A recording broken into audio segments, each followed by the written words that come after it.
What's good? What's good? What's good, fans? August 10th, Cleveland. August 10th. We got football. We got football game tomorrow. We had one last week, the Hall of Fame game. We got football tomorrow. It's week 202 of the Voice of the Fans podcast, but it's August 10th, man. We got preseason football in full swing right now. Fantasy football on the verge, Cleveland. We still got some NBA topics. This New Jersey Jets or New Jersey Nets, saga just continues to. I mean, is there going to be end? Is Kevin Durant going to shut up? Kevin Durant starting reminding me of petulant player 2007 went on a little whining spree. Well, first off, Cam, it's where's Brooklyn at? It's not New Jersey no more. It's where's Brooklyn at? Oh, did I say? I did say New Jersey. Yeah, you're right. It is Brooklyn. But Kevin Durant reminded me of a guy in 2007 went on a whining spree to every radio talk show in America that would listen to him whine and cry. He started to remind me of that guy. I think you know what I'm talking about. I had no names that need to be mentioned. But he's starting to sound like that guy, and I want to get your feedback, Cleveland, and what's going on and what we're seeing from him. But each and every week we start our show, Cleveland, with our numbers game. Today being August 10th, we're going to start with the number 10, and with it being week 202 of the Voice of the Fans podcast, we're going to use the number 2. So 10 and 2 are the numbers we're going with. When you think of number 10, who were the number best, or who first got in your mind, Cleveland? Cam, who first comes to mind is, the great Seattle Storm, UConn, and Olympic basketball player Sue Bird. Is the first person that comes to mind. She just recently played her last home game regular season, at the Plymouth Pledge Arena. And, it was quite historic. So she comes to mind first. Who wore best? Cam, I'm going to get a little bit out of the box here. A guy that went to 4 straight Super Bowls and kind of revolutionized the game at the time with his scrambling ability from the quarterback position. That'd be Frank Tarkenton. Oh, man, you said out the box, man. I thought you were going to go with somebody like Lionel Messi or something like that. He probably wore that the best, and he's not the first person to come to mind, but I guess he's probably the richest to wear number 10, isn't he? Well, I mean, you could also, with the 10 comes the legacy of, Diego Maradona before him and Pele before him. So, I mean, certainly if you wanted to go into the soccer realm, probably start with Pele and then work your way down. But, yeah, I was trying to stick to more, sports that were, covered a little bit more in the United States here. I mean, well, this is the Voice of the Fans, man. There's no limit. But it is the Voice of the Fans. What we can talk about, man. Don't limit yourself, man. Don't limit my audience, our audience, about what they're capable of. This is all encompassing. This is all encompassing. And that all encompassing, umbrella that you just, opened up. Well, then it would have to be Pele for sure. The greatest to wear it, yeah. Man, I gotta keep reminding people what show he's on. I don't know what other show he's been. He's been spotting. Excuse me for being so reticent to just limit the show to just what the United States audience wants to hear. When we think of the number 2, Cleveland, when you first think of the number 2, there's many players you can think about. Couple from your alma mater. Let's see if you pick either one of those guys. But when you think of number 2, who are at number best, or who's the first person that comes to your mind? Well, Cam, I've been watching The Captain on ESPN. And so have you been watching? How you like it? I haven't turned it on yet. I like The Captain. Yeah, it's pretty much like you would expect Jeter to be. So, yeah, he's the first person that comes to mind, and he with the 5 World Series, being the king of New York for as long as he was, I think you were already bought in when they just said the name of the show, regardless of the content or who they were talking about. You were already bought in. So, I mean, I don't know. I can't expect to get a critical opinion from Mr. Cleveland.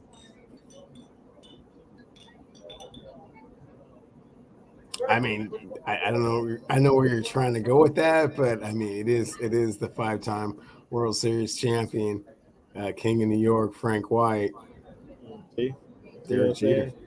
He putting a whole lot on it, man. He putting a whole lot on it.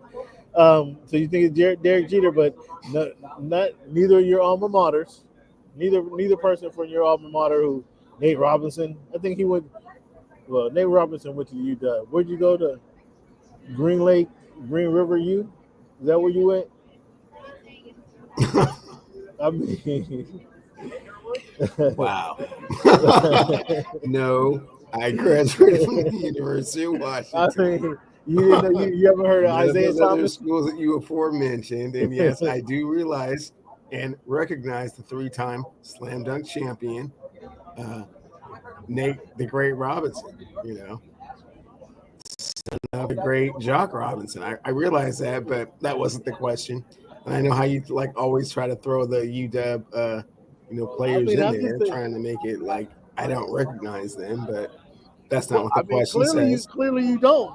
I mean, I'm just saying, clearly you Not what don't. the question says. The question says who comes to your mind first and who worked the best. So unfortunately, although I have much respect for Nate Robinson, he doesn't fit either of those criteria. No. Well, man, the NBA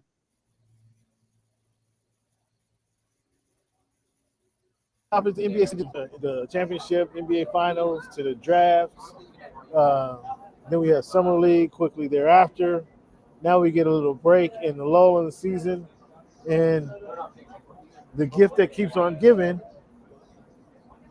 Well, before we go there, is the other gift that keeps on giving is your Lakers. This Lakers melodrama, as the world turns, as you might say, should they give LeBron the max deal? Are they going to give LeBron the parachute contract to ruin the team or stifle the team as they did when number 24 was in his final stages, and they gave him what 2 years, 48 million, or was it 48 million for for the next 2 years? I think it was 48 and 52. Is that how they broke it down? Something to that effect. Were they really hamstring the roster, the team, the salary? Are we going to see the same thing, similar as we'd agree from a couple of weeks ago that it looks like we're going to see Russell Westbrook bow out like Allen Iverson did, a decade ago?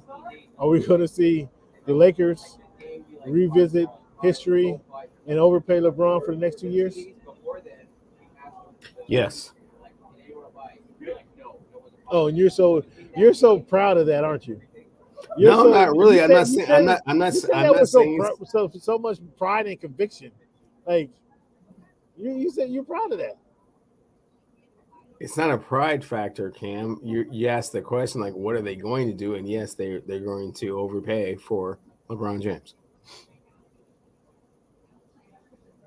So, Jeannie Buss, has she learned her lesson?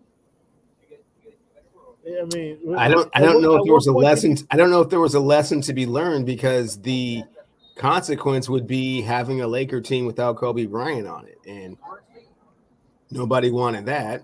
The consequence of not paying they weren't LeBron what any he better wants with Kobe. is They LeBron weren't any not being a Laker, and nobody wants that either. So overpaying is kind of it's subjective in how you feel about that. oh so LeBron already had him by the short and curly. Yes, if he so decided that he didn't, wanted to make this like a tough thing, like with regards to whether he would play somewhere else or not. Same way with Kobe. I mean, obviously he was free to go, but who wants to see Kobe Bryant leave the Los Angeles Lakers? Who wants to see LeBron James leave the Los Angeles Lakers? Nobody. I mean, So, Mister, there are other franchise players in other cities that would have the same leverage. I mean, who wants to see Steph Curry playing for the Utah Jazz? Nobody. well, I mean, that ain't not gonna happen. But we can see LeBron go back to Cleveland. We can see LeBron go somewhere else. That's not beyond belief. Um, but let me ask you a question: how does GM Wonder, Clevie Wonder, make this Lakers Clippers better? The Laker squad gets better when they trade for Kyrie Irving. That's when it gets better. So what's hindering that? Kyrie says he wants to now stay in Brooklyn. He's good. Kyrie said he's good in Brooklyn. He doesn't. He can stay in Brooklyn. He doesn't need everybody to be fired. Yeah, I mean August 10th. That's what Kyrie is saying. So I mean, let's wait till we get to August the 15th and see what we're still talking about. Okay, but then in August 25th, we might be talking about the same thing. He might be saying everything's good again, or he wants to get back to L.A. I mean, give Braun an opportunity to get in his ear, like Braun is capable of doing, and we'll see what we can do. like he did with Westbrook, and has Westbrook firing his agent and whatnot. That was up to him. I mean, obviously, they were having philosophical differences with regards to where his career was going and what he wanted to do. I mean, that's up to Mr. Westbrook. He's a league MVP, a walking triple double. So he's earned that right. So you don't want him on your team no more? Was that? Oh no, of course we want him on. Was that your exit? Your exit? No. Of course, we will welcome him back. You had kicked him out the door. We will welcome him back with open arms if the Kyrie Irving trade doesn't happen. There's contingencies. There's contingencies on whether you want him back or not. You just don't love him unconditionally. No. You just don't say come on back. You're on the squad. There's contingencies, huh? Yeah, it's not unconditional. Wow. Man, who would want to go to back to that type of environment? He's a professional. Like I said, he's a league MVP. Well, you guys are said to be professionals, and you guys just don't mistreat your players. How's that mistreatment? How is that mistreatment? When you're going to give someone $47 million to play basketball, that there's no mistreatment there. What do you mean there's no mistreatment there? There's no mistreatment there. The man can't even be comfortable and confident that he's going to be able to see his little kids off to school for the whole school season, because he doesn't know what this volatile GM might do, or the volatile, player GM, player coach, player agent, whatever. Well, Cam, I think Russell Westbrook's play will dictate a lot of this if we get to that point. The hopes is that we have Kyrie Irving before the beginning of the season. If not, then Russell Westbrook will have to kick in and get a little bit closer to his MVP caliber play than he was last season. So let me, okay, Mr. GM Clevie Wonder, how are you? Your hat's a little crooked. Do you want to fix your hat, Mr. GM? How are you? How are you handling the situation? What's that coming? Open the door, shed some light on the situation for the fans. How do you tell Russell? I mean, is he allowed to train at your facility? Oh, sure. He's still a part of Laker Nation. He's still a part of the family. He's still a part of the squad. I mean, he's still a part of, the recipe for success with regards to winning a championship in 2023.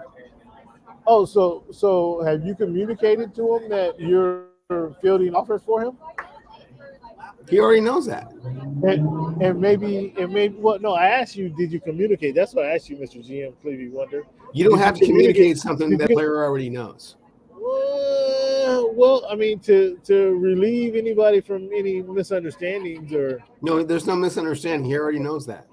So you say he already knows that. So when you guys were at the summer league, and he's coaching up the players on the sideline, did you find that odd because you already communicated that? No, that's great. That's what we expect him to do. Because at present, he's still a Laker. He's still part of the family. He's still a significant part of Laker Nation. So until he's not, that's what he should be doing. That's a bunch of PR spin. I didn't see LeBron do that. So LeBron not You certainly Shouldn't that did be see something? LeBron do that. LeBron was at Summer League. You saw him. I didn't see him coach any players up. I didn't see him go during the timeout, go talk Okay, to the well, he was players and doing other offer things. I mean, some let's not advice. worry about what LeBron not coaching up the Summer League players. Wow, is that like a detraction? No, but you just said you just kind of you just said about Russell. Okay, well, Like, Russell Westbrook hasn't won a championship in purple and gold. LeBron James has done that. Okay. oh, oh, oh, you still counting that little faulty experiment they did in the bubble in Orlando. Yes, championships count, no matter how you get them. I mean, half the league wasn't even able to participate That's hey man, in that thing, right? the players and the teams that were there were under the same circumstances, and at the end of the day, But you the do Los Angeles Lakers were victorious. but you do remember like half the league Champions. wasn't. You do remember like half the league wasn't there. Okay, well, hey man, everybody jumped in the bubble and did their thing, and at the end of the day, the No, but Lakers that's won what the I'm telling you. championship. Everybody didn't jump in the bubble. That's what I'm telling you. Everybody All the didn't. playoff teams jumped in the bubble. It was just a select few. Was there a playoff team missing that I didn't know about? Which playoff team was a playoff team and wasn't in the bubble, Cam?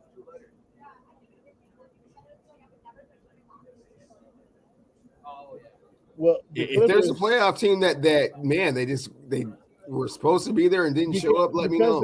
Because the environment was so different, each team wasn't able to be at their best and play at their best throughout. Okay, well, whatever happened, just kind of like when the Spurs won their championship in that 50 game season or whatever. Great, there's been some teams that have now been you're going back in 25 years to talk situations about the Spurs wherein winning it their wasn't championship. ideal, and Listen to this. the way everybody else typically wins it. But hey, man, it is what it is. It's a championship. This guy want to call out the Spurs from 25 years Somebody ago. won a Super Bowl when they were playing with scabs half the season. Somebody won a World Series when they played 144 games. I mean, what do you want me to say? The teams that were in the playoffs were there. They were there to win a championship, and they all were in the same environment. And the Los Angeles Lakers came out victorious. Acknowledge that you have were the Clippers in the bubble that year? I don't remember. Again, the environment was so different and so unusual for a lot of these guys that bubble situation. Okay, well, I guess they just weren't able to adapt in the same way the Los Angeles Lakers were, and the Los Angeles Lakers came out victorious and won a championship.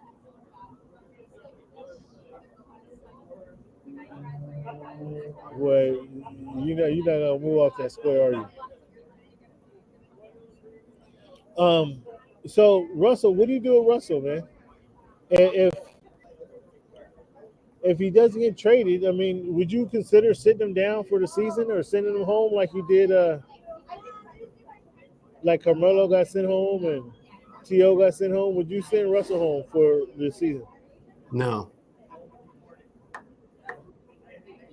So you're gonna play the malcontent if it comes down to it, with LeBron, who doesn't work, who we already know doesn't work well together. That's what you're. Well, hey man, give Coach Ham a chance to kind of develop a different culture, a different philosophy. And get everybody on the same page.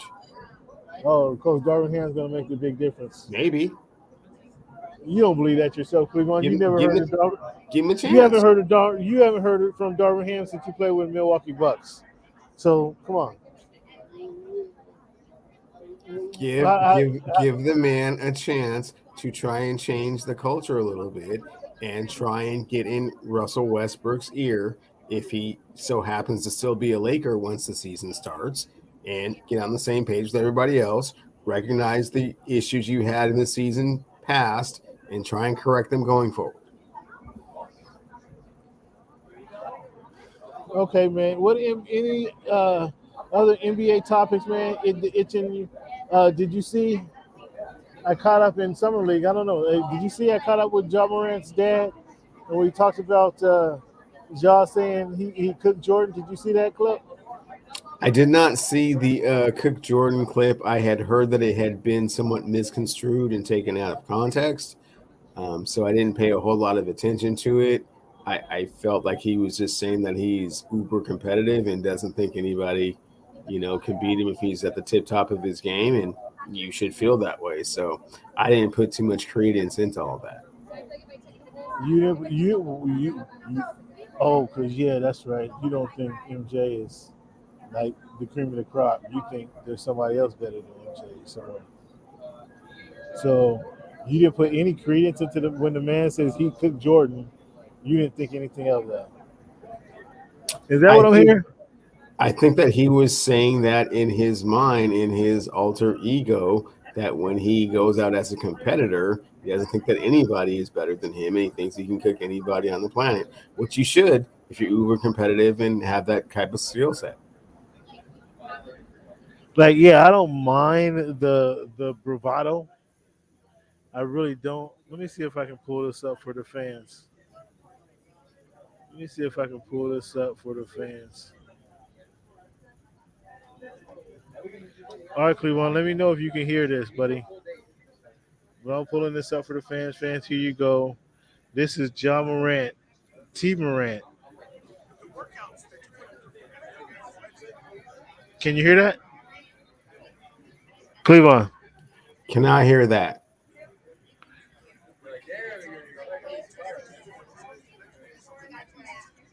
you cannot hear that, Cleveland? No. Okay, here we go. I think I made a mistake right here. All right, I made one mistake. One mistake I made, fans. Thank you for Cleveland. Thank you for letting me try this out here. I made one mistake though.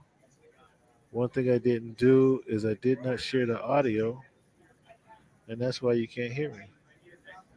Share your system. Share audio. Okay, share. Okay, let's try this.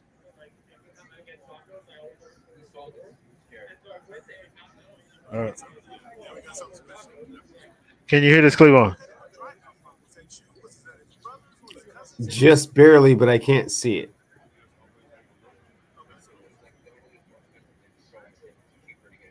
All right, the fans. Again, thank you guys for bearing with me. Cleveland says he can't see it. He sees it now. Um, and so I'm So going that's to. what the chip on his shoulder Got thing. it. So and then he always had that don't want to lose, won't lose mentality. And that's what pretty much excelled him and propelled him to be who he is right now. Okay. I mean, you could tell that by what he say. He would cook Jordan, Yeah. and that's real life. That's really how he's geared.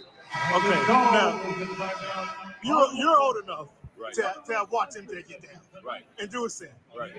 Yeah, did you have to say, oh, come on, son? Hey, no, we talking about on the other end. Okay. When Ja's on offense. Right, Ja okay. has the Fair enough. mindset that Gotcha. nobody can stop him one-on-one, and I He's love supposed it. to. Nobody can deal with that boy on the island. That's pretty cool. That's pretty cool. You must have.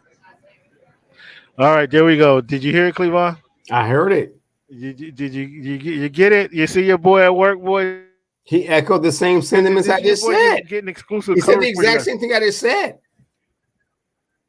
He said the exact same thing I just said. I mean, what did you just? Oh, here we go. What are you talking about? What did you just say? He just said he's always had that mentality. He doesn't think anybody can stop him one-on-one, and that what is propels him to the level that he gets to because he feels that way. Now, whether it's rational or not is irregardless to the conversation. The mere fact that he feels that way means that you can't put anybody's name in front of him one-on-one. And what do you think of that? It sounds like you like that. You like that approach. You like I that like that approach. I want you to feel that way.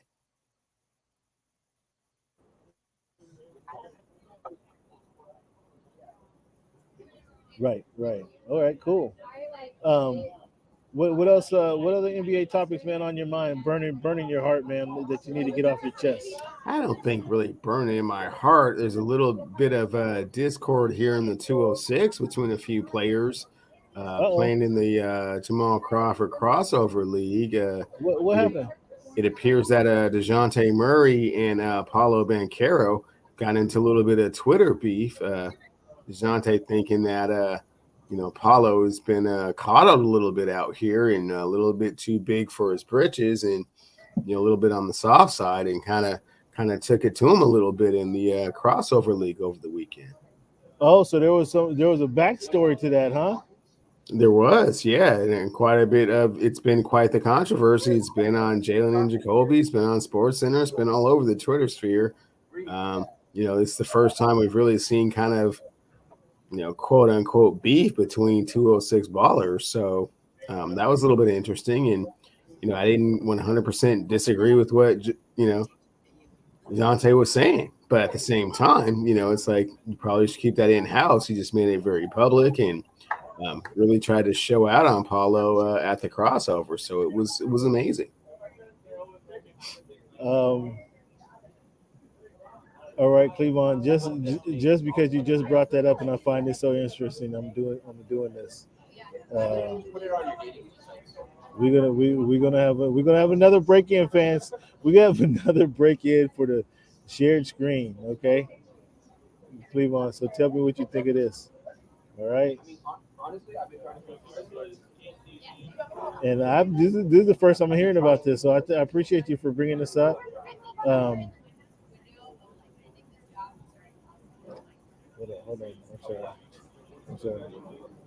Oh shit! I hit the wrong thing. Now I appreciate you for bringing this up because this is the first I'm hearing of this. And here we go. All right, Cleveland. Between DeJounte Murray and the number one pick, Paolo Banchero. DeJounte had a lot to say.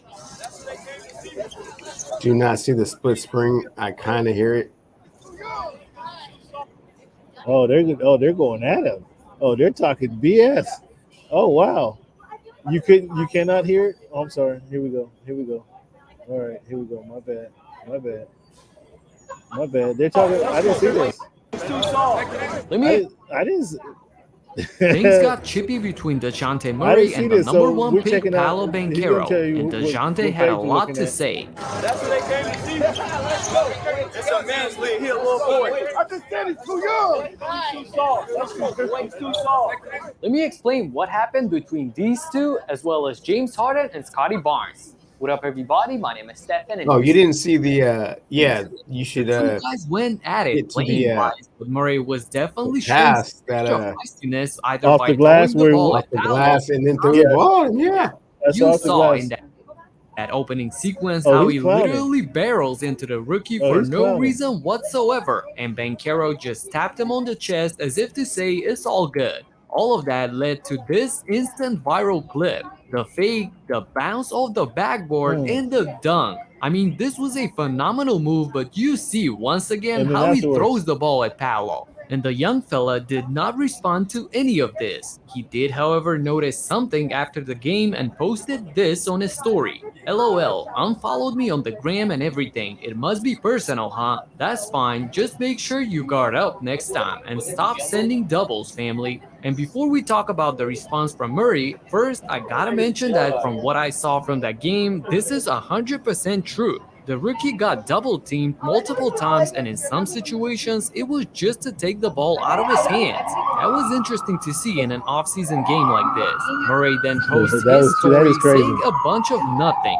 Just look at this. That's crazy. You tried to flex that number one pick stuff on me when I've been rooting for you when you was a kid asking to. All right, buddy. That's enough of this. That's pretty good beef, though. Cleveland, thanks for bringing that to the table. I didn't know that. Man. That's interesting how that's breaking down. What do you think? I mean, we're supposed to be a close knit family. Tyreek Eason or Tyree Eason, excuse me. Tari Eason, Beauchamp. I mean, it's a small, close knit fraternity of 206 ballers, man. This is the first time it's really kind of gotten out of hand. I don't know if just DeJounte was feeling a lack of respect with regards to kind of what he's been able to accomplish in the league to this point, and kind of all of that's been, I don't want to say handed to Paulo kind of on a silver platter, but I think that Paulo is, for not to defend the dude, but I think he deserves it to a certain extent for what he's been able to do in a short period of time. But yeah, is he a little bit over his head? Is it a little bit sensationalized? Absolutely. That happens with every number one pick. You're anointed until you prove that you're not the guy. Wow. So okay. So Murray came up. Where was Murray picked? Like number, he was in the teens, right? If I Oh, remember correctly, Murray was in the he teens. was not anywhere near. You wouldn't even remember where he was picked. He was picked that low. So so he's elevated himself. Now obviously he gets traded and signs a big deal in the past season. Gets traded. Now he's on a squad. But he's elevated himself to a premier guard in the league. You would say that, right? Absolutely, All Star last year, and the backcourt of him and Trey Young is supposed to be sensational in the East. So we'll see what happens. I don't know. I still not quite sure how that's going to work out. He was in the first round. He was to number 29 overall.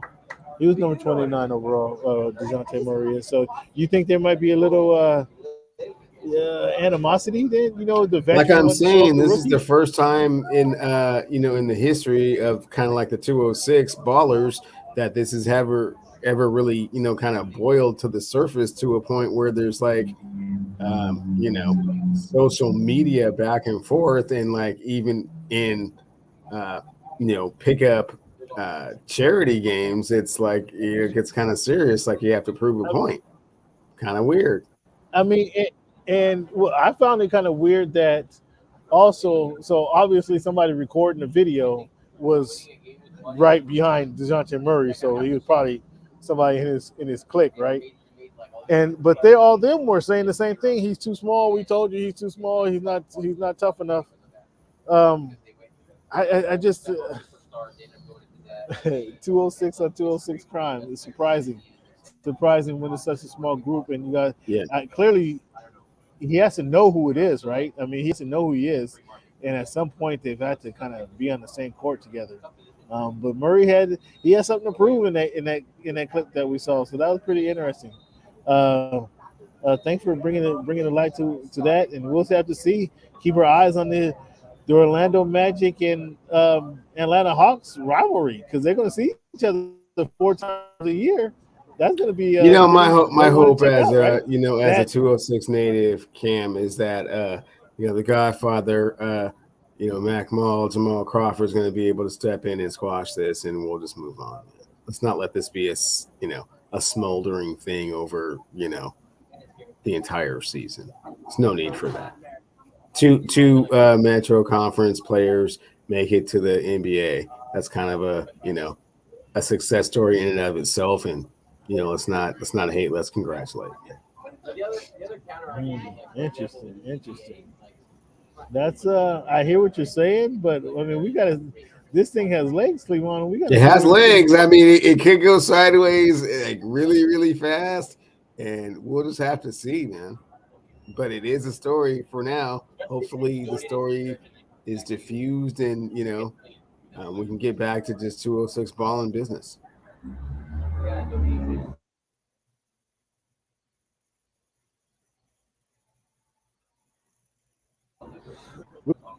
You're live there. What's up, Ninja? Ninja's in the house. Ninja chimes in. Ninja's laughing at you again, Cleveland. He's laughing at you. He's laughing at you always. Um, I'm with you, Ninja. Ninja Oh, knows what's up, man. He knows what's uh, up. Ninja knows what's up, man. He knows what I'm talking about. he's laughing at you. That's you. He's laughing at you right there. We gonna hold that one. We gonna put a little star right by that one, Ninja. I feel you, Ninja. I feel you. I feel you, buddy. So anyway, Cleveland, um, NBA topics, man. I think the NBA is gonna be a hell of a season. We got the Clippers. We got Paul George got married a couple weeks ago. Oh, that's great. Luke Kennard got married a couple weeks Oh, ago. that's great. Congratulations. They're all settled down over there in Clipperland. I mean, they're maturing. Man, maybe that'll add to their focus so they can play more cohesively as a team, as a unit. So maybe they can get past the second round.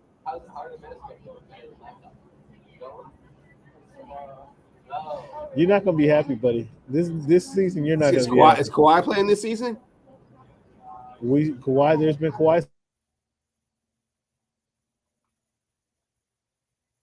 sightings. Kawhi lives in reform. The wife is treating him good, so There's he's been gonna be Kawhi nice and healthy. sightings, you said. Like on the basketball Huh? court? You talking about? Huh? On the basketball court you're talking about? Yeah, there's been Kawhi sightings. Yeah, working out. Oh, okay, cool. So there's a chance he might play this season. There's a chance. What do you mean? There's a chance he might win MVP this season. MVP, most valuable player of the NBA. So you've heard someone say he's been cleared to playing games and stuff. What are you talking about, man? Is Kawhi Leonard going to play in NBA basketball games this season? 2022, yes. Oh, okay. You said, you're in the know with these things. I mean, it's been up in the air to this point. Not really. It's not really been up in the air. Breaking that news, man. It's not been up in the air. Will play. There was a chance that he was going to come back in the playoffs. Okay, so Kawhi Leonard will play in some games. He was ready to come back in the playoffs, and Jerry West said, "Kawhi, let's hold off right now." Okay, so what you're saying is that Kawhi Leonard is going to play in some games in the 2022-2023 season. What I'm saying is Kawhi Leonard is going to be in the MVP category in the 2022-2023 season. Oh, okay. He's going to be in top 4 MVP category. So you got to play in a lot of games then. Whatever it takes to be MVP category. Well, I mean, you got to play in a lot of games to do that. That's what I'm saying. Exactly. So there you go. So you understand where I'm coming from. Okay. Well, all right. That's cool. It's better for. I mean, it's better for the Clippers. It's not. The league is indifferent because it just depends on he has that kind of demeanor and you never really know what to think about him. So Ninja, I was just trying to give you some props, and then you come with this mess. You'd be surprised if he plays half the year. He's been out for a season, a whole year, whole calendar year. He's done that. He's done that on numerous occasions, though, Cam. That's kind of what he does. No, he's going to be good. He's going to be good for a deep playoff run. So you count on it. You guys book it. Okay. So I was going to get into some way too early predictions, NBA predictions, but I don't think you're quite ready for that. You're not up to that right now. I have my opinions, so you're probably not up to it either. So let's jump right into let's go to NFL, man. We got NFL's heating up. Roger Goodell came out and sternly said, I mean, did you hear Roger Goodell's comment? Do we need a break? You need a break, or you ready to go? No, we can get through Roger Goodell's comments. Roger Goodell, did you hear what he had to say at the owners' meeting? Yeah. Predatory behavior that we can't have. Uh-oh.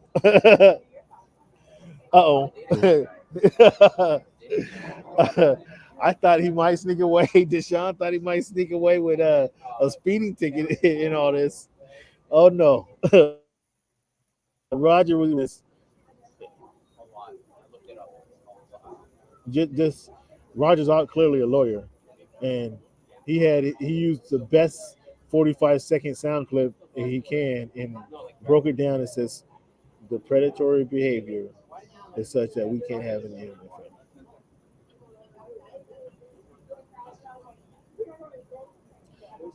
That says 12 games. Or excuse me, not 12 games. That sounds like a season to me. What does that sound like to you? Well, I mean, Cam, again, the story of the past week has been the fact that the NFL had kind of, passed the buck to this impartial judge to take away the responsibility from the NFL for handing down these type of disciplinary actions. But now the decision is made and they don't like the way the decision goes down. So now they want the control back. So, there's, some hypocrisy there. But at the same time, on the surface, it certainly looks like it warranted more than 6 games of suspension, given what the evidence had shown. But, hey, man, you left it in the arbitrator's hands, and now you don't like the decision, so you take it out of the arbitrator's hands and give it to someone else to hopefully make a better decision that's more favorable for you, a decision that you agree with a little bit more than the last person. I mean, that's kind of, in that scenario, loser, right? I didn't think about it, but is he kind of being tried twice if in that scenario? He absolutely is. He's being tried by, first of all, the appointed arbitrator to handle the situation. Right. And once exactly. the decision comes down, and the Exactly. Players Association said from the beginning that we will abide by whatever. Yeah, because they got 6 games. They heard it was going to be 6 games. They're like, absolutely, we like that. Yeah. They're like, okay, So this is the person that you appointed, and whatever they say, all right, we're gonna, we'll go with like that. And then when the NFL didn't get their way, all of a sudden they want, like, oh no, we have to do this. We have to do this over again. So yes, I think now that we talked this out, I think it's like he's being tried twice, and that's kind of unfair. Like, okay, mom may slap me on the shoulder for getting kicked out of school and getting suspended from school. So mom may slap me on the wrist, and the dad, dad may knock my block off. We don't know what's going to happen, but the both of them can't get their piece, can they? And well, I mean, Cam, let's use a slightly different analogy, right? It's like, you were about to go off to Disneyland for 2 weeks, as a 4th grader, and then found out that you were, touching all the girls in class, and 25 of them came forward, and you apologized to all 25, and so look at you. You thought instead of going for 2 weeks, you was only going to get to go for 10 days, right? Because that's what the arbitrator said. And and then like you said, dad comes and is like, nah, man, he can't go at all. Like, he's got to miss the whole trip, man. At least this year. Like, we'll talk about it next year, but wow, you got to miss the whole trip. Man, so that's. I was thinking it was going to be the 6 games because he kind of played. He didn't play. He did not play last season, so that game. That should have counted as some time served. It's no retroactive punishment, man, because he wasn't even found under anything last year. They just but he didn't play. Sitting him out until this whole thing came blew over. So the whole thing came to a head. There's no you're not adding extra time onto what he had to go through the year before. So he just sat out last year. So all this bluster about him last season, he could have played. Could have. Shame on Houston. Shame on. I know. For listening to 25 girls, what's wrong with them? So, what's the running back competition looking like for the Renton Rangers, man? Great. Yeah. What's Pete talking about? Pete's talking about Rashard Penny as a starting running back, and Kenneth Walker's looking great in camp. Kenneth Walker, will he be starting by the end of the season? Depends on the health of Rashard Penny, which has always been a question, so I can't really answer that for you. I mean, so are they going to wait? Are they going to go into the season? Are they going to wait till the last minute to sign Garoppolo or make a move for Garoppolo? What's the deal here? Certainly hope so. Still got my fingers crossed, Cam. I'm still hearing that it's Geno Smith and Drew Lock throwing footballs around the field going into the season. That's still quite a scary thought. I mean, they signed DK, but he can't be happy, man, with Geno Smith. And he can be happy with the money that he made and the guaranteed salary, but his production on the field, it will not be, what it should be because he doesn't have anybody throwing it to him. So, do you agree with Aaron Rodgers on the value of preseason games? For someone that's played as many games as Aaron Rodgers, I understand his perspective 100%. So do you think anything can be learned from the other players, seeing him prepare, seeing him get ready to play a game and actually play the game? Do you think anybody on his team can learn anything? There's nothing that they can learn from playing in an NFL game by watching Aaron Rodgers play a preseason snap, or his preparation before a preseason game. Yeah, it won't be the same. Do you think there's something that can be learned if the quarterback was Tom Brady? No, another bad example. How's that a bad example? Because they played so many It's actually an games, and awesome they played so example. many games at such a high level that the preseason games don't mean anything, and there's nothing to be gained from it. Well, except that Tom Brady prepared for every game like it's a Super Bowl, so his preparation isn't going to be any different. It would be less than preseason game. Yes, it would. No, not really. Yeah, Not no, one that really. not No, one for that real. he's playing in. No, for Not real. one that he's playing in. No, for real. Even when he's playing in, it won't be the same. No, he actually said it. So, Yeah, but he didn't mean it. yeah, but he didn't mean it. So you calling Tom Brady the golden boy a liar? Yes, he doesn't prepare for deception? regular season games. I'm sorry, he doesn't prepare for preseason games the same way that he prepares for the Super Bowl. He'd like you to think that he prepares for every game exactly the same, but that's just not the truth. Oh boy, I can't do it now. I shit. Let me see. I can't do this now. Let me see. Go ahead and filibuster Cleveland while I try to do something. So Cam is trying to again express the importance of reps, the importance of camaraderie, the importance of team chemistry. I didn't have to say much. Preseason I didn't have for to say players much. that are in their 40s. This simply does not matter to them. They have been through 20 years of preseason games. They've played in what's that, fans? 60 preseason games. They understand that at the level that they're at and at the time that they're at, the preseason games have absolutely no meaning and value to them. Now, if you take someone like, for example, a Russell Wilson in his first season, well, it was the fourth preseason game that allowed him to showcase what he could do, in the future, which ultimately won him the starting job. Now, that's a rookie. So rookies should take preseason a lot differently than someone that's played in the league for 20 years and won multiple MVPs, which Tom Brady and Aaron Rodgers both have done. So you pointed out in that soliloquy that there is value in the preseason for younger players. Yes. I mean, that's so their value. Now you're just trying to classify the value that there is for who. Yeah, no, the value is for younger players. It's not really so much for established players, and certainly not for players that have won multiple league MVPs, Super Bowls, and in their 20th season. There's really nothing to be gained from those. Again, you don't think that him being out there No, I don't.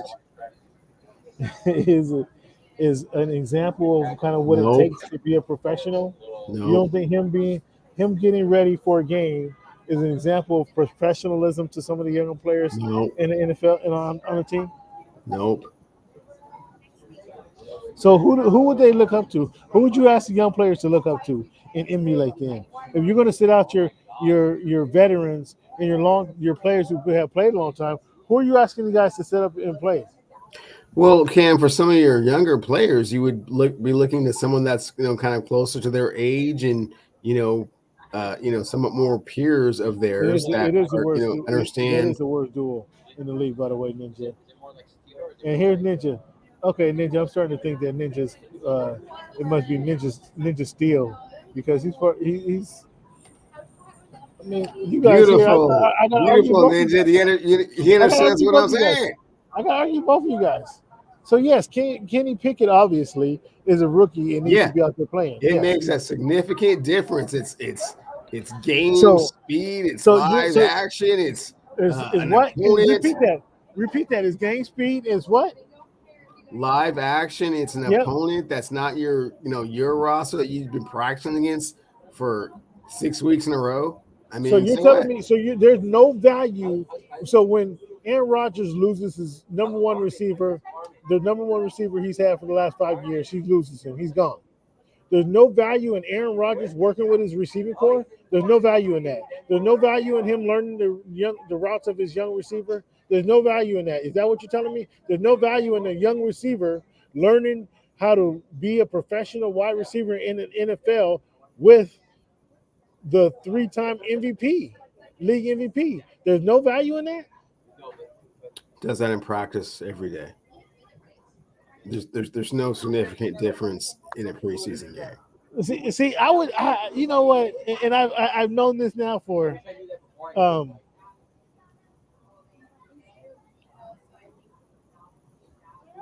there you go, Ninja. You're coming around, Ninja. I just had again coaching both you guys up.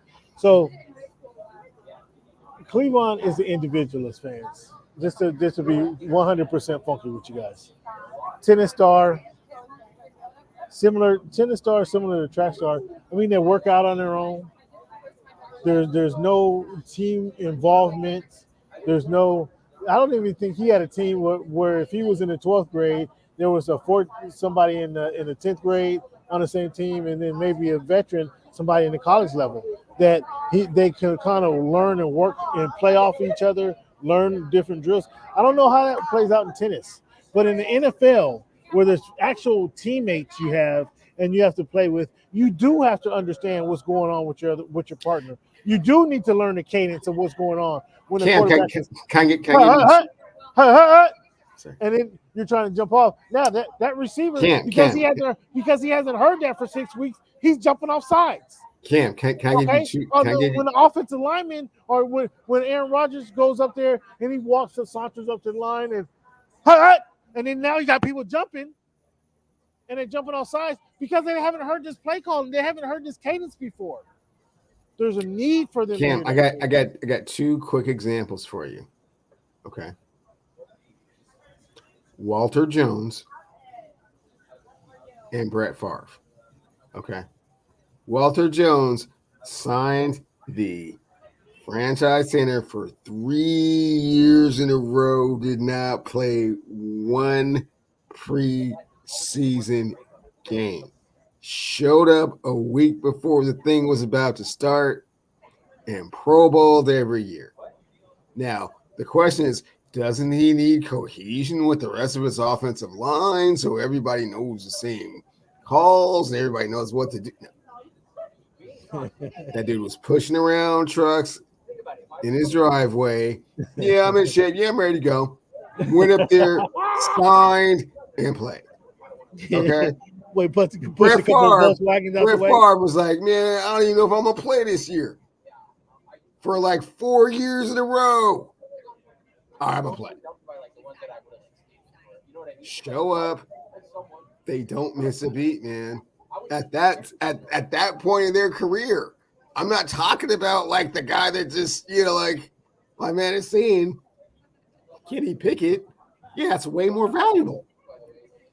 But what I'm saying is what you're missing. Nah, man, I'm tired of hearing your back and forth about like they need to hear his voice and they need to know what he sounds like. And no, they don't, man. They do that all day in practice. The preseason games don't matter to him. They matter to them. They're trying to make the team live. They're trying to prove they belong. Exactly. They're trying to prove he belongs. Okay, so you want to wait. So you want to wait till week 1 for Aaron Rodgers to have some cohesion with this receiver, for him to know that this receiver can't get open. They don't already have cohesion by now, and by the time the season starts, yeah, it's not gonna matter. And those preseason snaps weren't gonna matter, man. They've worked this out, or they haven't already. I'm hoping Joe Burrow doesn't plays 0 preseason games, man. 0 snaps. This dude actually had an appendectomy. Like, what are you trying to prove out here, man? Trying to get out here to get some extra reps with Jamar Chase and Higgins and your tight end? It's like, no. Yeah, Higgins and the tight end, maybe so. Man, yes. Get out of here. Maybe lead. Cam. Cam, you're one of them coaches that you just can't get enough practice, huh, Cam? You just can't practice long enough, huh, Cam? What are you doing at 2:30 in the morning, man? You should be getting some more reps in. At least mental reps. At least some mental reps in the game. Man, even there's no basketball out there, huh? Even there's no football, just pretend, huh? Just run the route. Just think about it again. Visualize it. Just do it again. Just do it again, huh, Cam? Just do it again. I'm glad you know you're not getting away with coming over here pussyfooting, thinking it's gonna be a light practice. Just do it again. The Just do game's it gonna again. start. You haven't The done it game's gonna enough start till times. September. You haven't done it enough times. You can always do it again. You can always get better. We can always get better. That's exactly Yeah. right. Yeah. We can always get better. There's no end to how long practice can last. I mean, so what do you do? You can hit 90 balls, and that's it? You hit 90 balls and hit it in the square, serve it 90 times, that's it, and walk away, you're done? Or do you go work on your backhand? Or do you go work on the baseline shots? Or do you go work on the shots at the net? What do? Do you just hit 90, go out there for 90 serves, and that's it? You're done, walk away? Or do you work on the other parts of the game? You're not playing 5-set matches in practice just to practice playing a 5-set match. You know what I'm saying? You don't just practice for the sake of practicing, and that's what you want to do. That's why certain players, they kind of they sour on that type of coaching philosophy because it's not necessary. Certain players. Do you have some players in mind? Yeah, Aaron Rodgers doesn't believe in that, and I'm pretty sure his coach doesn't either. But I mean, if he was playing for Belichick and just continue to have him running, quarters, he would have more than one championship. He would have more than one championship if he played for Belichick. Yes, exactly right. Would you continue? Because he wants you to practice all the time. Continue. Yeah, okay. Do you agree or disagree? I don't know. I mean, how'd it work out for Cornell? How'd it work out for Charlie Weiss? How'd it work out for Patricia? How'd it work out for McDaniels? How'd it work out for Haley? Who are those guys? Who are those guys? Well, they're all Belichick disciples. I mean, they're all trying to preach the same philosophy. This guy. Sean McVay kind of understands. Hey, man, yeah, you've thrown enough, man. Yeah, no, you know what? Matt Stafford, why don't you sit this one out, dude? Till you're ready to go. What is the point of having you throwing it out here in practice for who? To prove what? All right, this is going to be bad radio. I admit that. I know that. But I want Cleavon to hear this. So, Cleavon, tell the people how wrong you are in regards to. I don't think you understand how wrong you are. When you say they don't need to practice, they don't need time. Cleveland, you got to hear this. So this is going to tickle you. This is going to tickle you to death. It will. I'm actually kind of nervous to share this with you.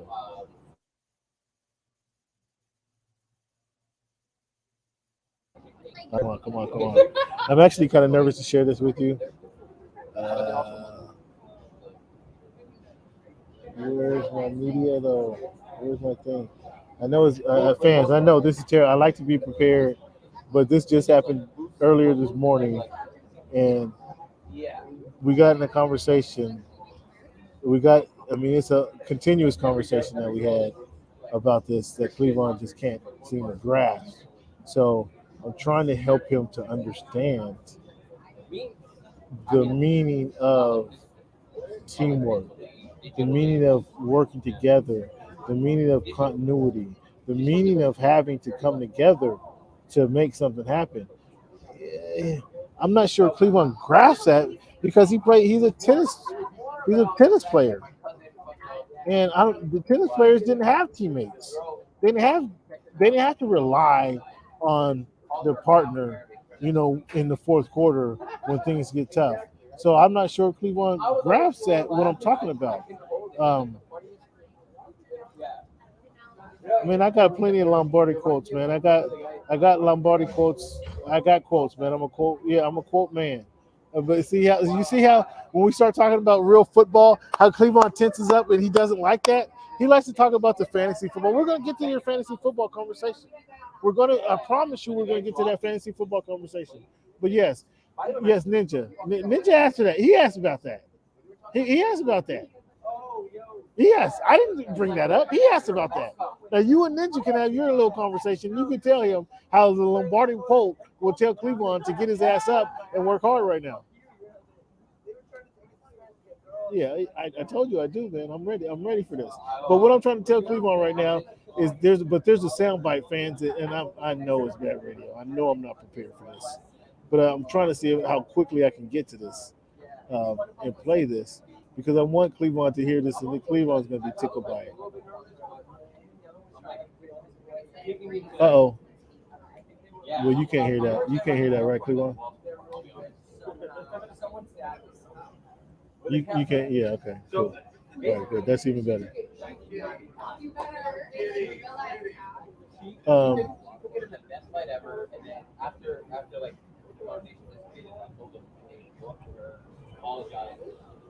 So I talked to with the clip. I'll give you a background, and I'm listening to it now.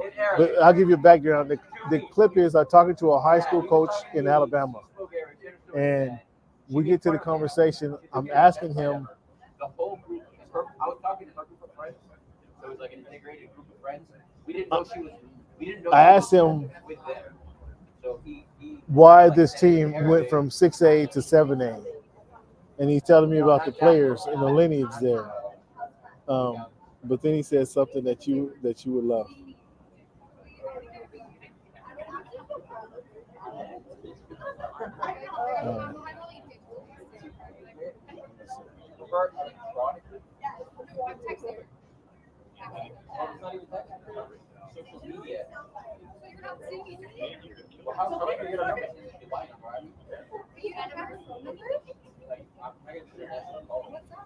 Okay, I got it.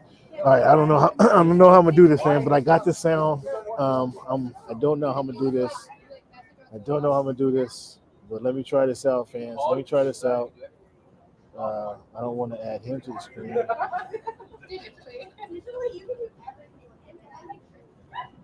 All right, fans. Can you hear that, Cleveland? Yeah, well, a lot of that has to do, like I said, with the kids. Yes. And okay. All right, listen close, Cleveland. This is for you. This is only for you, Cleveland. And thank you, fans, for participating. And then, this is only for our this is specifically for schedule has been where I'm asking him but part about of the struggle is the fact the continuity of the teams. Why the teams are have consistently in been Phoenix good. City, and then over in Georgia, Callaway, who won a state championship back in 2020, and then I think they've been in the semifinals over there like 6 straight years. Okay. So, like I said, you have pretty good record initially, 72% winning percentage in your first 50 games. What would you attribute that to most, outside of the players? I think you've been trying to be modest and give your talent a lot of credit, but you have to have some input in that. What would you attribute that to, your winning record? Yeah, well, first, any coach that tells you that they're the important part is completely lying. It's all about players, no matter the level, whether it's high school or I think you said I've heard you covered the Chargers. All right, that was it. Did you hear it, Cleveland? I heard it. Yeah, did you hear it? I loved it. I thought that was funny. Cam, did you hear it? God. So okay, why is that so? Why Cleveland? Why is that so? I've been saying that for a decade. You don't listen. God. What do you mean? You've been saying what? You've been saying what? It's not about your scheme. It's about the players executing your scheme. Damn. You got to go to some high school coach in Alabama to probably turn you around. Been saying that for a decade. Do you feel vindicated now? Yeah. Act like I was just making it up. No. I knew you would love that. You heard it though, right? You heard it. I heard it. I knew you would love it. I heard it. Yeah. Yeah. It's about the players. Yeah. Man, he said it's about the players. I think he was being modest though. In all seriousness, you heard me say that. No, he wasn't. He was being a little modest. He understands that when you got the Kansas Comet or the Gray Ghost or the Fearsome Foursome, it's different, man, than just some linemen. You know what I'm saying? It's a different thing. Cleveland I don't know what else could. The only thing better could happen to Cleveland is him and Coco could have hit the Powerball tonight. That's the only thing that better could happen for Cleveland on this show. He loves it. Um, so you disagree with Rogers? No, I agree with Rodgers that okay? preseason games at his level of But how do you, experience okay, but don't mean a lot. is his receiver at his level, Cleveland? They stay up to like 5, 6, 7. Him playing in the preseason game is not going to those 5 times he might throw a pass to him is not going to change whether or not he's ready for week 1. It's not going to make any difference. So so you just wait till week 1 to see if we're ready to compete. How do you get better if you don't play against other talent, other games? How do you get better? In practice. But you're killing your practice guys. You've been killing them for 3 weeks. You don't want to see what you can do in a game? Sure, with the other quarterback, not with Aaron Rodgers or Tom Brady, they don't. There's nothing to gain from that. Your 4 or 5 reps that you're talking about. Again, you're someone, Cam, that doesn't think that you can ever practice enough. You run your players into the ground. I mean, you'll be out there having them running wind sprints, in 100-degree heat. Just because. We're definitely doing one sprint. Just because I want you to be tougher. Yeah, we want you to be in shape. That's right. We want you to be prepared for the fourth quarter. That's right. That's exactly right. You understand it. See, I don't know if they had that type of intense training in tennis. I don't know that they had that type of intense training in the programs you guys went to at Newport High School. Well, it just depends, Cam. I mean, certainly not fanatical enough to try and bring your 20-year 3-time MVP and all that. That's just not. It's not necessary. There's all kinds of new, different kind of training regiments now. Players train all year round. Yeah, it's a different thing, bro. Yeah, you need to move into the new millennium. Okay. Your guy talked about doing listening to having the 2-a-days. Having the 2-a-days in the heat with no water just to make it tougher. And yeah. I wonder how that worked out for Tampa. How'd that work out for Tampa? Just saying. Yeah, just saying. How'd that work out for Tampa? Okay. So, and speaking of Tampa and the Dolphins had their joint practice today. And Tua, after the practice, said he conceded the loss to Brady in practice.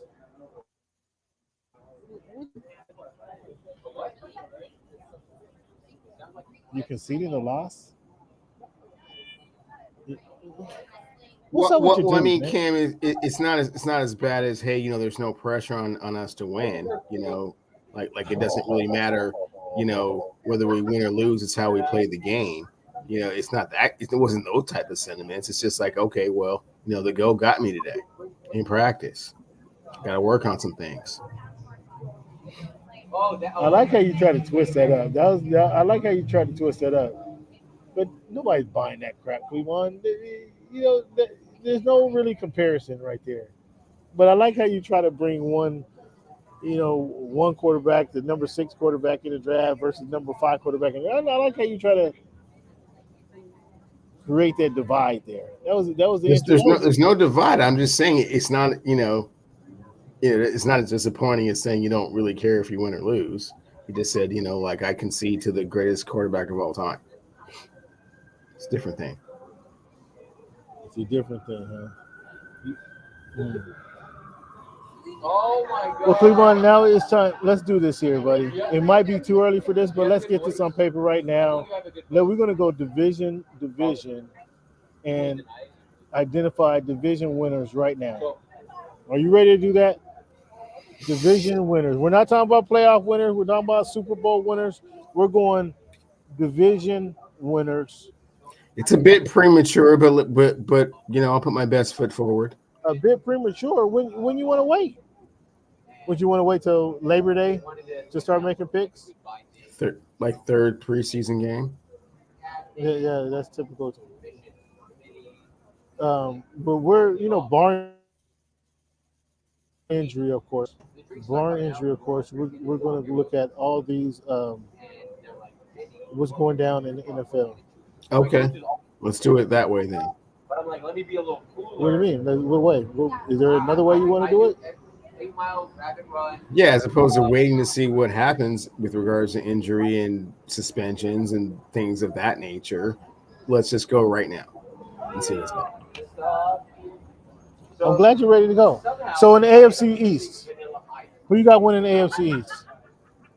Buffalo Bills. Now, you just want to call out winners, or do you want to go, or you want to go through the division? What you want to do? I thought we were just doing. Let's just do the winners. Okay, so I'm scribing this as you go, so forgive me. But then you like actually put this stuff, and then I totally botched that. Ninja, when did you doing some gut busters? When was you doing that, Ninja? Let the people know. The people want to know. He already knows, man. He already knows they're unnecessary for 42-year-old quarterbacks. Ain't that right, Ninja? But there are other that have Super Bowl victories and MVP trophies in their house. But those veteran quarterbacks are playing with. But you're just getting reps, you know. They're playing with other guys, though. I mean, what don't you understand? And you're practicing with your guys more times. Yeah. What don't you understand? What don't you understand, Cam, about veteran leadership and what veterans are putting their body through? Veterans are putting their body through? What are you talking about? Oh, like acapella? Preseason is for younger players. It's not for veterans. But again, the AFC East, the Buffalo Bills. So this is the same guy who said the NBA is having with their they call it the NBA preseason glorified scrimmage. Like, when do you get better? Like, that's what I would like to know from Cleveland. When do you get better? Let's see if Cleveland can answer that question for me. You get better in practice. You get better in games. But preseason games How do you get better? You don't get better. Thing. How do you get better in games if you don't play the games? Cam, again, you don't get this part, man. I'm talking about for younger players. For older players, there is no benefit to those things. Understand? So you just young players that need to play with the older players. So you just never mind the fact, ignore the total fact that those older players that you're mentioning will need to play with those younger players, right? So let me ask you a question. Maybe again, Cam, if it was up to you, they would be practicing until 6 o'clock in the morning, taking a 15-minute nap, and then practicing some more. So let me ask you a question. In all seriousness, maybe I don't understand the tennis world, and maybe some of our fans don't understand life in training for tennis. Are there mentors in tennis? Do you have mentors? Were there anybody that helped you showed you how to get better, or you just out there on your own and you just doing your do all by yourself? No, there were mentors, coaches, peers that you look up to and practice with. Yeah. There were that you did practice with. Oh, so you could learn something from somebody else during practice, during your training session, if you will. Sure. Oh, really? Okay. So do you think if you playing tennis can learn something from one of your peers, one of your mentors during the training session, that maybe one of the rookies can learn something from Aaron Rodgers about being a professional? So I think that 5 hours of practice when you're 20 versus 5 hours of practice when you're 40 is significantly different. Even if there's someone that's 20 that's practicing with the 40-year-old that could maybe learn a thing or two, maybe. But they probably should have picked that up in practice because we went over that. Okay. So AFC North, who you got winning that division? Cincinnati, Pittsburgh, Cleveland, or Baltimore Ravens? Cincinnati. You got the Bengals. You're a believer, and now you want to believe in Burrow. Been a believer in Joe B since the beginning. Huh? Been a believer in Joe B since day one. No, you haven't. No, you haven't. Stop it. You was day one all along. AFC West, Kansas City, Vegas, the Chargers, and the Broncos. Chargers. What? Chargers. What? Can you say that again? Say that again for the people in the back. Chargers. Whoa, fans. Ninja, he must be your family members. He must be one of your family. I'm convinced now. I'm officially convinced because that's what they have coaches for. Because the players can't coach each other up on Ninja. The players don't talk to each other on the sideline, Ninja. So Bosa and Khalil Mack will never have a conversation on the sideline that either one of them gets better from. Ninja, is that what you're telling me? No, Cam. He's telling you don't have to practice 100 hours to get that same type of chemistry that you're looking for. It can come faster if there's coach involvement and you study film and now the coaches are important. Now the coaches are important.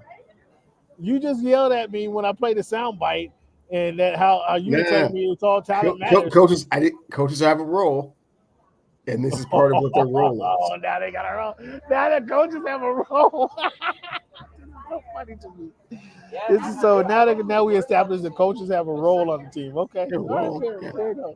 Fair enough. Your AFC South. Who's going to win this division? The coaches have a role. The Indianapolis Colts.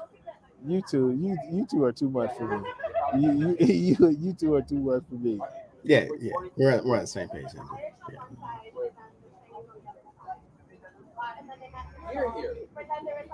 I'm just gonna go back to this here. I'm gonna go back to this right here. I'm just gonna leave that one up right there. How about that? I'm gonna just leave that one up. How about that?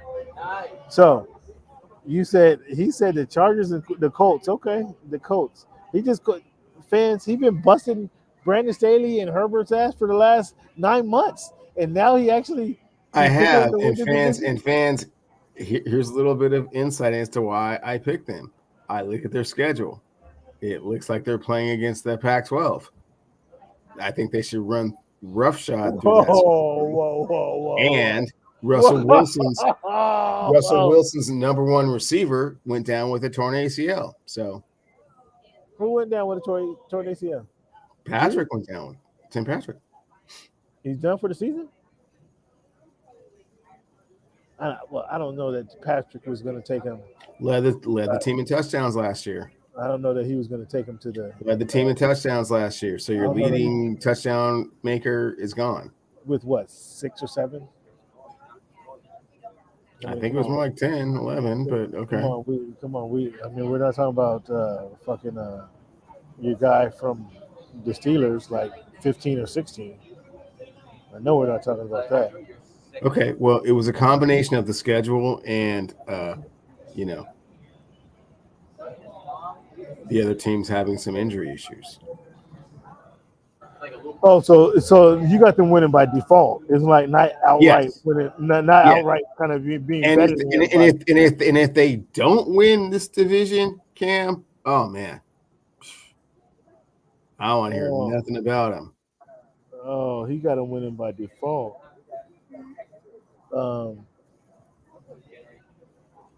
Tim Patrick, how many?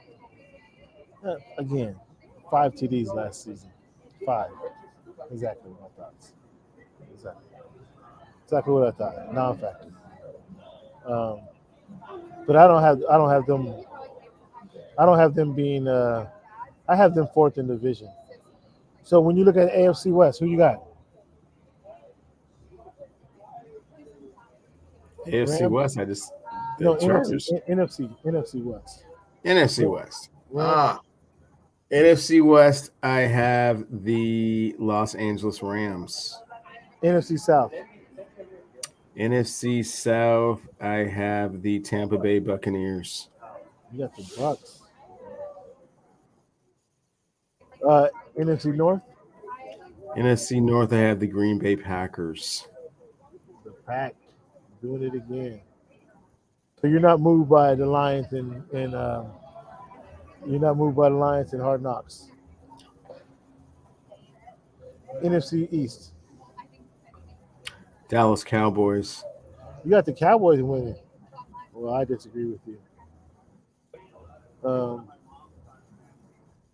So Cleveland. Let me do this real quickly. Just let you know what I got right here.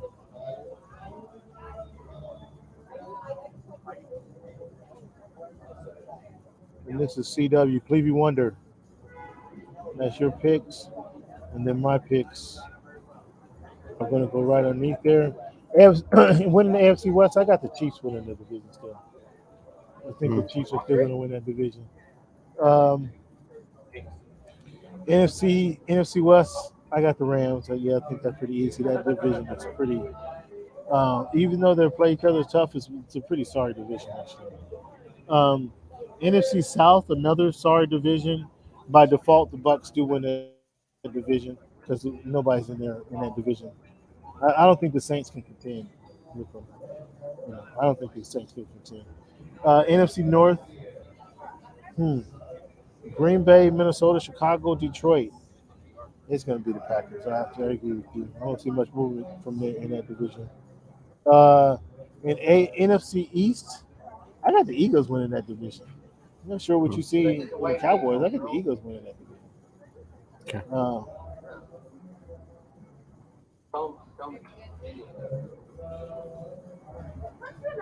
So there we go. You want more water? Please, thank you.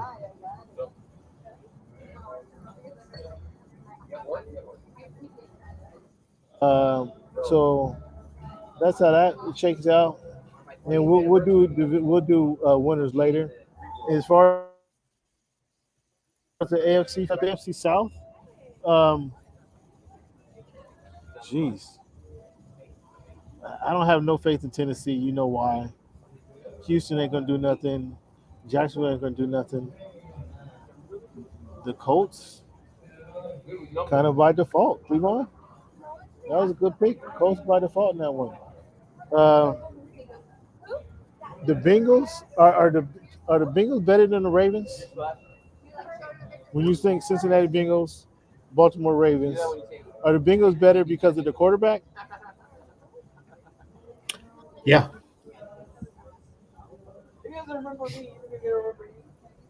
Man, that's hard to argue, Cleveland. I can't argue that, especially because Joe knows a good interview when he sees one. And the AFC East. You adopted one, didn't you? No. You didn't qualify? I did. The Jets can't win this division. A few things have to break right for the Dolphins to win this division. The Patriots, One of them is for sure. are they ready to dethrone the Bills?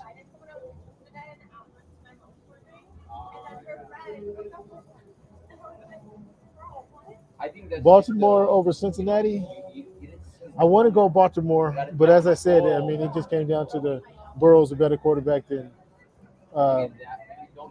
Lamar Jackson. Therefore, everything else being equal, the Bengals win that division. I'm not ready to say the Bills are going to win this division. I think the Bills have a regress here. The Bills take a step back, but I'm not confident in my man, the young quarterback, Mac Jones, leading the Patriots to a win. I'm not confident in that, and I don't think Tua is ready to take that leap right now. So you're not really saying anything other than the Buffalo Bills will win the division. Just like I said. So by default, the Bills win the division. Okay, cool. So we agree on 6 of the 8 divisions. We don't agree on AFC West. Surprisingly, you have the Chargers. So that's so surprising, fans. We knew how this guy bashed the Chargers for 9 straight months. Till I saw their schedule and saw some of the other injuries that were taking place within the division. And, you want to go with Jalen Hurts and I'm going with Jalen Hurts. I'm going with Jalen Hurts. I'm going with Jalen Hurts. They got a wealth of talent. They got a wealth of talent. I'm so sorry. Who's the $25 million receiver they picked up from the Titans? A.J. Brown. A.J. Brown. Right. Yeah. He's going to be the difference. He's going to be what? He's going to be the difference. I can feel it. A.J. Brown's so, going to be again, they turn it around in the division. Again, where you want to continuity, teamwork, and learning from each other, playing with each other. A.J. Brown being able to coach the former Heisman winner, Devontae Smith, is only going to make Devontae Smith better. But again, Cleveland wouldn't know that, fans, because he wants to poo-poo any camaraderie that goes on the field. He doesn't think there's any importance to that. But again, another example of that is Didn't say that, fans. I didn't say you don't have to practice 17 hours a day to get that. That's what I said. Or you don't want to play in the games. If you don't want to suit up for games, when do you want to suit up? Like, it's game time. We suiting up and we're playing. Cleveland says, "Oh no, let's rest." But fans, let's rest is not that important. I mean, the Hall of Fame game on July the 31st is not the same thing as September the 19th. Okay. The sooner you realize that, the better off you'll be, my dude. It's not the same. It's not the same type of intensity. It's not the same type of activity. It's not the same thing. Fans, let's move on here. I got some more work to do with Cleveland. His stubbornness is showing right now, and I want to get Cleveland off the horn, away from this topic now. So, Cleveland, let's take a little break here. You need 30? I need 30. I'll be right back. Yep.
More like end game dudes. Sure. Yeah, you hang out with someone with a purpose in mind.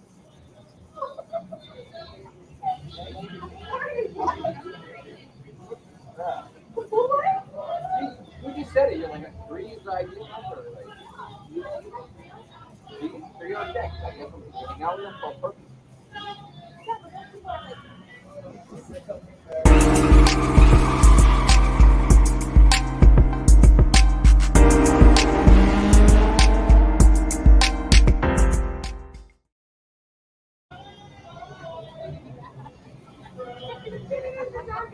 What's good? What's good? What's good? All right, fans. Each and every week we do our This Week in History. So we're going to reflect on some things that happened in society. Voting rights bill signed by President Lyndon Johnson. This is 1965, August 10th. August 10th, 1936, Cleveland, Jesse Owens won his 4 gold medals that night. August 9th, 1965, that's the day before the voting rights got signed. The whites riots in southeast Los Angeles started. Thank you. I don't know what you remember that, but that started because of police violence beat up a guy once he pulled him over.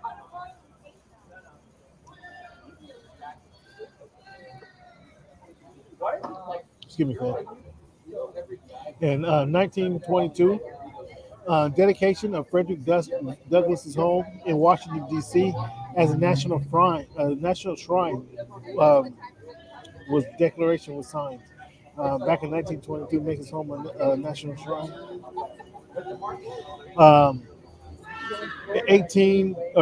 August 13, 1892, the first issue of Baltimore Afro-American newspaper was issued. 1892. 1981, Cleveland, a little closer to your date, August 10th. On this day, 1981, Pete Rose hit a single and broke the National League all-time hit record with his 3,630th hit. So there you go.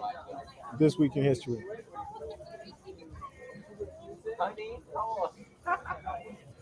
Um, Brittany Griner, Cleveland. She was now they're in negotiation to with her or the Doctor Death or what is the what's his name the medieval or death or whatever this guy's name is. Whatever that dude's name is, yeah, the Russian cold cat that shouldn't be let out of prison. That dude. Do you? I mean, but Brittany Griner, do you just say sorry, Brittany? I mean,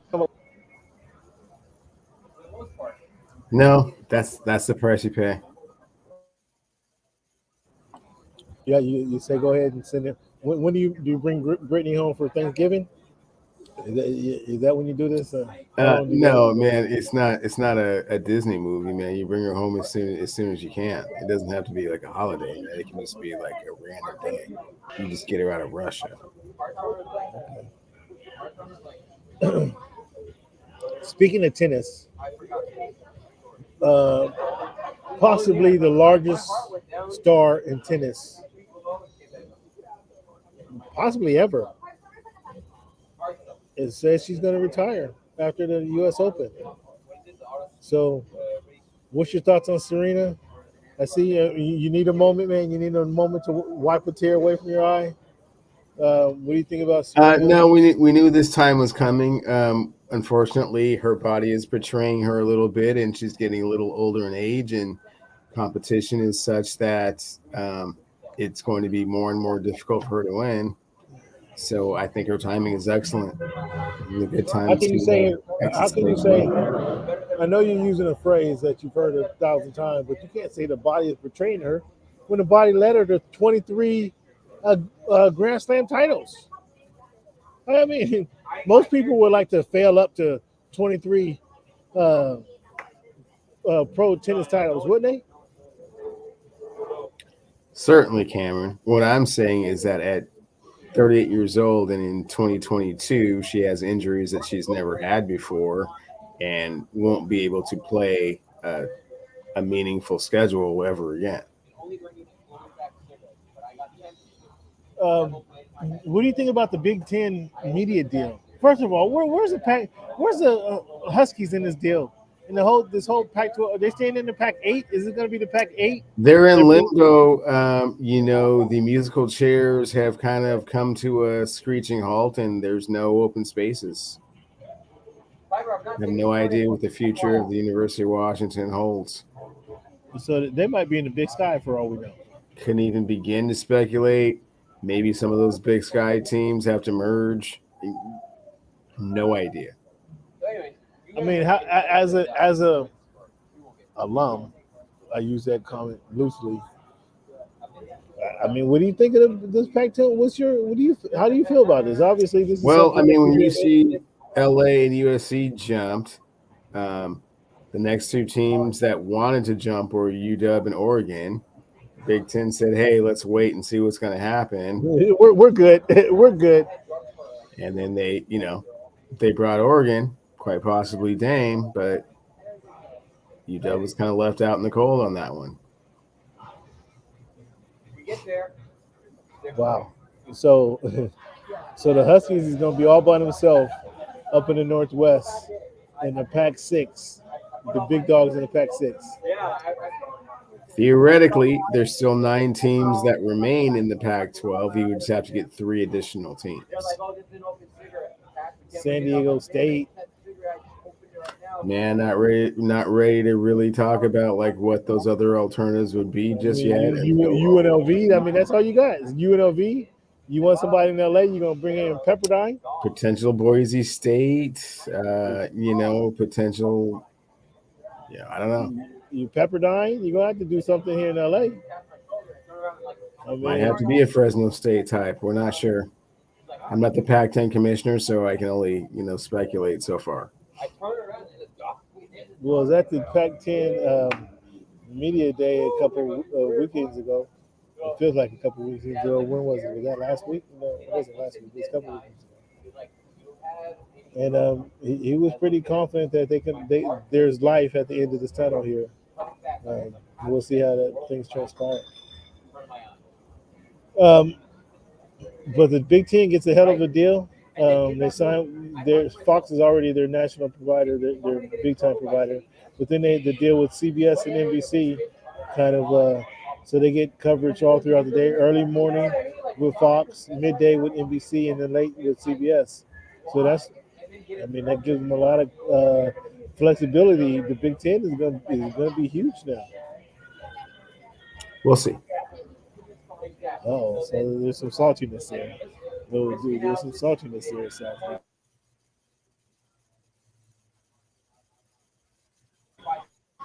We ready for your fantasy sleepers, your QBs, and your defense? We can talk about that next week, man. You want to give let's go for the Mariners minute. Your Mariners are 62 or 61 and 52, 11 and a half games back of the division lead, 5-5 for the last 10 games, but they're in a hunt. Go ahead and give your Mariners minute. Oh, hey, thanks, Cam. I appreciate it. So actually, what Cam's not telling you is that they're only a half a game ahead of the number one wild card spot, a game in front of this third place wild card team. They've been able to do all of this without Julio Rodriguez missing the last 10 games, which has been remarkable. Pitching has been fantastic. Defense has been stellar as always. They are the number one team in the league with one-run victories. Things looking up. They're getting healthier. They're starting to get their lineup, kind of where they want it to be. And happy that they were able to beat the Yankees 2 out of 3 this time. They were 2-2 in the Bronx last week. And as the schedule continues to ease up, they have the easiest schedule going forward. Oh, they got the easiest schedule. So they're just taking advantage of some chumps. No. I said going forward. You probably missed that part where I said they split with the Yankees last week and then won 2 out of 3 just recently, yesterday and today, actually. So they beat the number one team in the American League. So yeah, they're in a good position. Again, they're young superstars, and they're looking for this cushy schedules, as you put it. Well, I mean, they don't write the schedule, Cam. They just play the teams that are in front of them. So. Oh, here we go. Okay, all right. Well, that's interesting that you would bring that up, man. The kudos to them for doing what they're doing. Kudos to the Mariners, though, for being above 500 this late in the season. We have to go back in the almanac to see when they've been over 500 this late in the season in August. Who knows? Cleveland, you was they were over 500 this late in the season last year, Cam, but that's okay. No, stop it. They weren't. Stop it. You cut it out. Coco wasn't around when the last time that happened. But fans, I want to thank you guys for tuning in. Hey, fans, I really appreciate you guys for hanging in there. The show was kind of sloppy, kind of botchy. I wasn't prepared fully, but I think I was able to bring you guys some pretty good content, even though we weren't prepared initially. Cleveland brought up the good content with the beef between DeJounte Murray and Paulo. Like, we don't know what happened. DeJounte, he didn't like O'Day or Golden holy names, huh? He was on the other side of town. Virginia Beach, that South End came out. He was on the other side of town. So that's interesting. So we're gonna keep an eye on that. Thank you guys for tuning into the show, though. I think I brought you some quality content. Cleveland got somebody to vindicate him. He doesn't even know he got somebody was able to vindicate what he said. Ninja knows. He wasn't talking about Ninja, but Ninja. Thanks for tuning in, Ninja. We'll talk to you next week, big guy. Appreciate you tuning in and having some fun with us. But we got a coach that Cleveland had never heard of to agree with them, and that just tickled his fancy. But we're going to leave you guys with this quote. Here's the quote you were looking for. This is actually from Pat Riley, Ninja. There are only two options regarding commitment. You're either in or you're out. There's no such thing as in between. No such thing as in between, Cleveland. So don't try to be wishy-washy. Is Tua going to make week 6 or is he not going to make week 6? I say, what do you say, Cleveland? I'll make week 6, yeah, for sure. Well, I don't think he's going to be the starter after week 6. So that's my opinion, and and you know it. You've heard it for the last 3 years now. And fans, I want to thank you again for being a part of the show. Thank you for your contribution. You want to be a part of the show? You got a comment? You want to give us some feedbacks, comments, criticisms? Go ahead and reach out to us at _ Voice of the Fans podcast, at _ Voice of the Fans show. Voice of the Fans show. We appreciate you. Thank you guys for tuning in, Cleveland. Thank you for your participation, fans, and we'll talk to you guys next week. As always, bro. Later.